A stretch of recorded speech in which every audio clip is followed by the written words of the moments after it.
అమ్మింది ఎవరు? ముందు కాంగ్రెస్ వాళ్ళు అమ్మేశారు భూములు 1000 ఎకరాలు, తర్వాత టీడీపీ వాళ్ళు అమ్మారు, ఇప్పుడు వైసీపీ వాళ్ళు అమ్మారు, మిగిలింది బీజేపీ వాళ్ళు అమ్ముతున్నారు.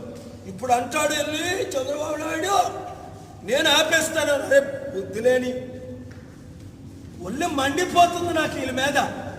మీరేమో మా భూములు అమ్మేసి మోదీకి తొత్తులై మీరు జైల్లో ఉండేటప్పుడు బీజేపీకి బానిసలై ఈరోజు టీడీపీ 100 సీట్లు గెలుసును.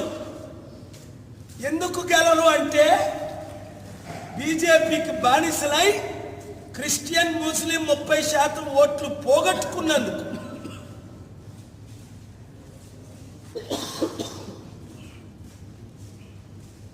ఆపాను, ఆపగలను, చేశాను, చేయగలను.